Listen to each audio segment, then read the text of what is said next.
श्री शिवाय नमस्तुभ्याम, हर हर महादेव, जय महाकाल। कैसे हैं आप सभी लोग। देखिए, आज का जो ये वीडियो है ना, आप सभी लोगों के लिए बहुत ही ज्यादा खास और विशेष होने वाला है।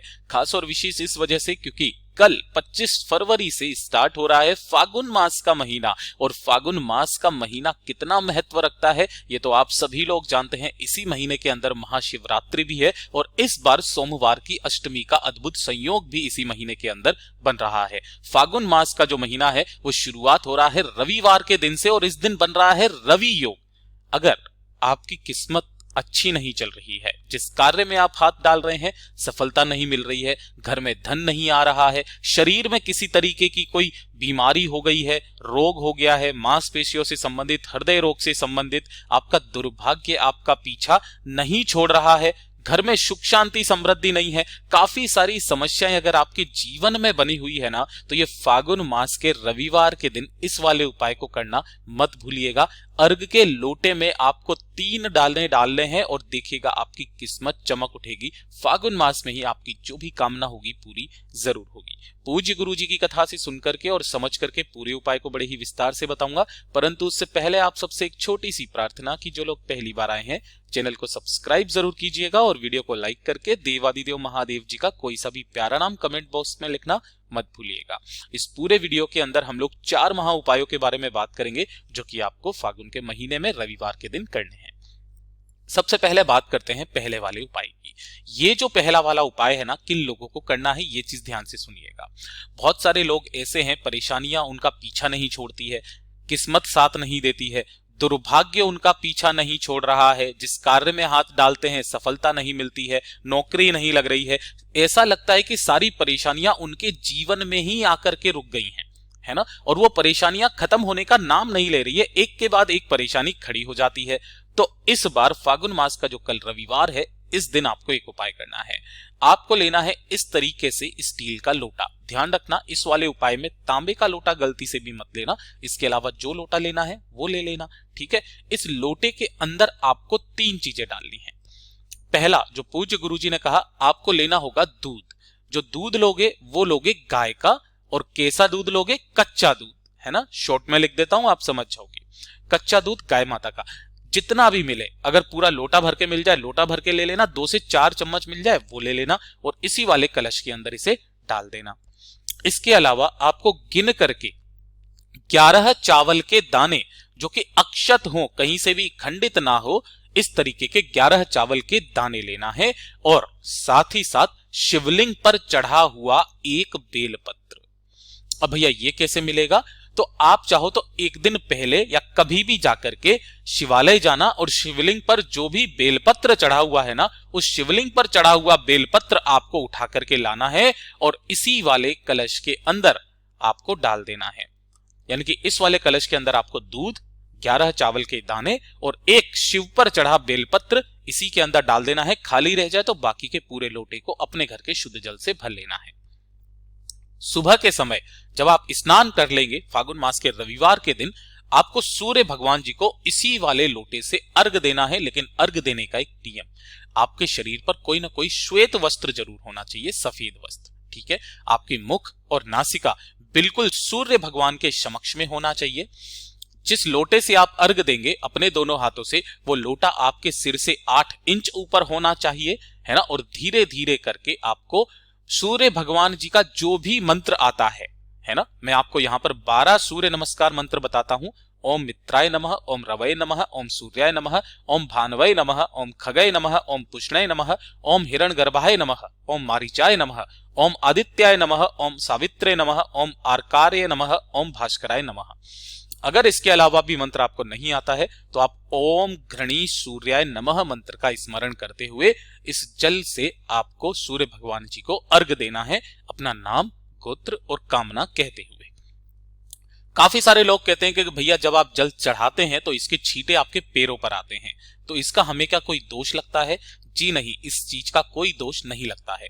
काफी सारे असामाजिक तत्व ऐसे हैं जो कि हमारी हिंदू परंपराओं को नष्ट करने में लगे हुए हैं। पूज्य गुरुजी ने अपनी कथा में इसके बारे में साफ साफ वर्णन कर दिया था कि अगर छींटे लगते हैं तो लगने दीजिए, इसका कोई दोष नहीं लगता है ना। और इसके डर से काफी सारे लोगों ने सूर्य भगवान जी को अर्घ देना ही बंद कर दिया है। तो ऐसी चीज उन्होंने बिल्कुल नकार दी है कि आपको कोई दोष लगता है, अगर छींटे लगते हैं आशीर्वाद समझ के उसे ग्रहण कीजिए, इस वाले उपाय को करना स्टार्ट कीजिए, आपके जीवन से सारा का सारा दुर्भाग्य दूर होगा। ये तो हो गया पहला उपाय, ठीक है। अब इसी वाले में पूज्य गुरुजी ने कहा था कि अगर आपका ये तो हो गया दुर्भाग्य दूर करने के लिए, परेशानियां और किस्मत को सुधारने के लिए, ठीक है ना। अब अगर किसी भी व्यक्ति के हृदय में किसी भी तरीके की कोई समस्या है या मांसपेशियों में दर्द होता है, शरीर का कोई एक हिस्सा जो है वो काफी ज्यादा दर्द करता है ना, किसी भी तरीके का, या मस्तिष्क का दर्द करता है, तो उसका जल चढ़ाने का क्रम बदल जाता है। सूर्य भगवान जी का ये वाला जो उपाय है ना, आपकी शरीर की समस्त बीमारियों को खत्म कर देता है। आपको इसके लिए एक तांबे का लोटा लेना है, ये चीज ध्यान रखना। किसका लोटा? तांबे का लोटा आपको लेना है और उसके अंदर जल भर के एक चुटकी हल्दी आपको डालनी है। क्या डालनी है? मात्र एक चुटकी हल्दी, वो भी पिसी हुई।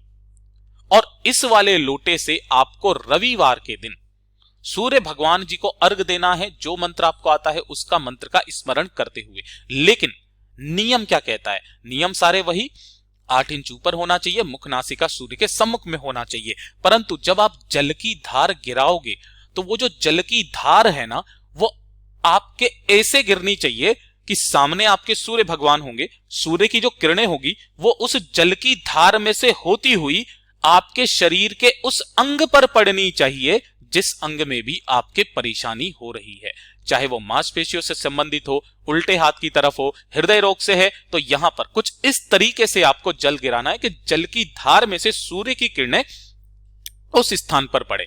अगर आप अपने सिर के लिए कर रहे हो तो इस तरीके से आपको जल चढ़ाना है कि जल की धार में से सूर्य की किरणें आपके उस स्थान पर पड़े। और आप करके देखिएगा, 1 से 2 रविवार आपको समझ में आ जाएगा कि कितना अद्भुत और अचूक उपाय है ये शरीर की समस्त परेशानियों को दूर कर देने का एकमात्र अचूक उपाय। जरूर कीजिएगा, करके जरूर देखिएगा। गुरुजी ने कहा प्रैक्टिकल जरूर करना, प्रैक्टिकल करने में क्या जाता है। ये हो गए 2 उपाय, है ना। अब तीसरे वाले उपाय के बारे में बात कर लेते हैं, क्योंकि मैंने पहले वाले उपाय में ही 2 उपाय बता दिए थे। ये वाला जो उपाय होगा ना, ये आपकी मनोकामना पूर्ति के लिए होगा। अगर आपकी कोई इच्छा है, कोई मनोकामना है, काफी समय से पूरी नहीं हो रही है, उपाय कर करके आप थक चुके हो, ठीक है, तो ये वाला उपाय आप सभी लोगों को जरूर करना है। इस वाले उपाय को लिए देखिए ध्यान से, आपको चाहिए क्या क्या। एक तो चाहिए होगा आपको बेलपत्र, जो कहीं से भी खंडित टूटा फूटा ना हो, ये चीज ध्यान रखिएगा। और साथ ही साथ आपको लेना होगा 1 शमी का पत्ता। ये जो 1 शमी का पत्ता होता है 14 करोड़ सोने की मुद्राओं के बराबर होता है। और आपको 1 चुटकी लेना है शहद, ठीक है।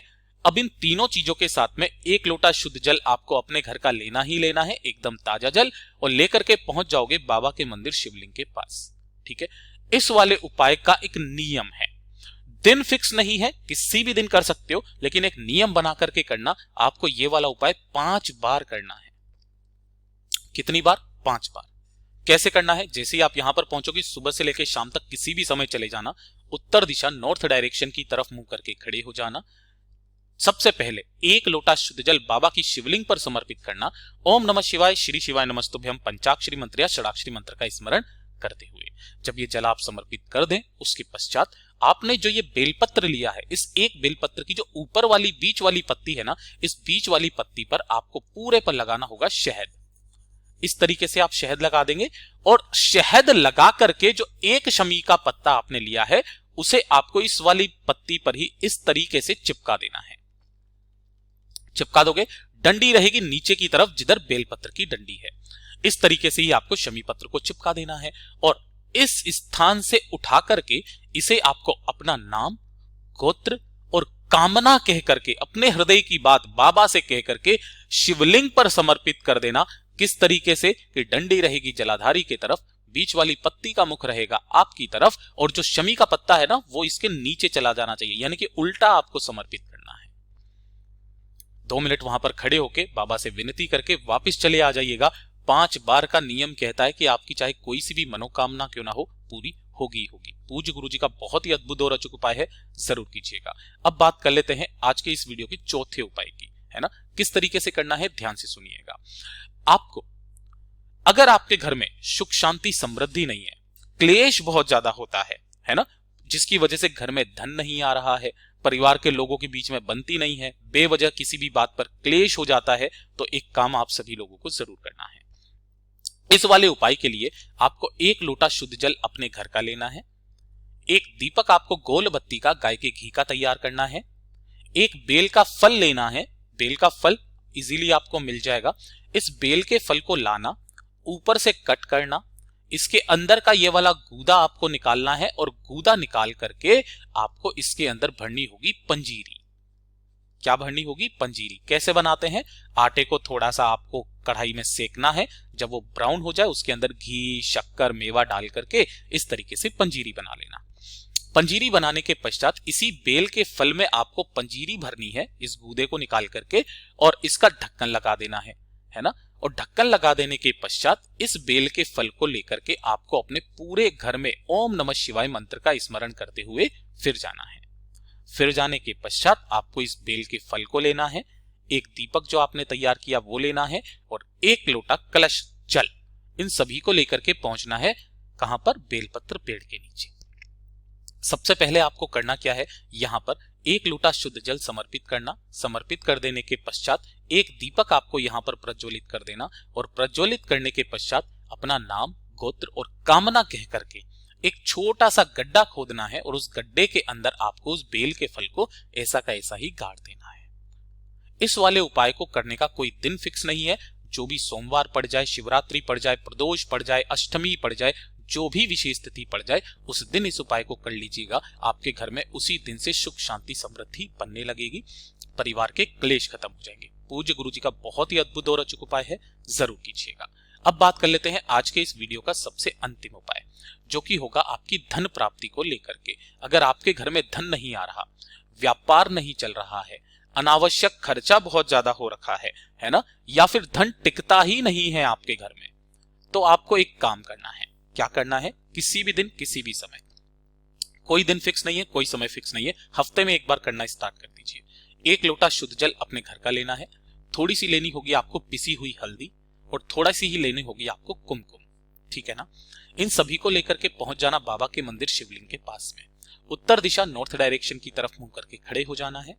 सबसे पहले 1 लोटा शुद्ध जल बाबा की शिवलिंग पर समर्पित करोगे, ओम नमः शिवाय, श्री शिवाय नमस्तुभ्यम का स्मरण करते हुए। उसके पश्चात अपनी अनामिका उंगली को आपको हल्दी के अंदर डुबोना है, और हल्दी के अंदर डुबोने के पश्चात आपको इस हल्दी का स्वस्तिक बनाना है। कहां पर बनाओगे? ये चीज ध्यान दीजिएगा, माता अशोक सुंदरी के ऊपर, यहां पर इस तरीके से एक स्वस्तिक बनाना है। स्वस्तिक बनाने के पश्चात उसी उंगली को आपको कुमकुम के अंदर डुबोना है, और कुमकुम से आपको इन चारों जगह की जो बिंदियां है ना, वो कुमकुम से लगानी है। लगाने के पश्चात अपनी कामना, अपना नाम और गोत्र बोल करके, कह करके, और यहां से थोड़ी सी हल्दी और कुमकुम का थोड़ा सा निकाल करके उस उंगली को धोना नहीं है, और अपने घर पर आकर के आपके घर का जो मेन गेट है ना, उस मेन गेट पर आपको एक स्वस्तिक का निर्माण कर देना है। आपके घर में धन की कमी धीरे धीरे करके खत्म होगी, धन की आवक होना स्टार्ट हो जाएगी, कर्जा कम होगा, और अनावश्यक खर्चे भी रुक जाएंगे। पूज्य गुरु जी के ये सभी उपाय बहुत ही ज्यादा खास और विशेष से जरूर कीजिएगा। वीडियो पसंद आए तो लाइक जरूर करना, साथ ही साथ चैनल को सब्सक्राइब जरूर कीजिएगा। मैं आपसे मिलता हूं अगले वीडियो में, तब तक के लिए ओम नमः शिवाय, जय महाकाल, जय शिव शंकर, श्री शिवाय नमस्तुभ्यम।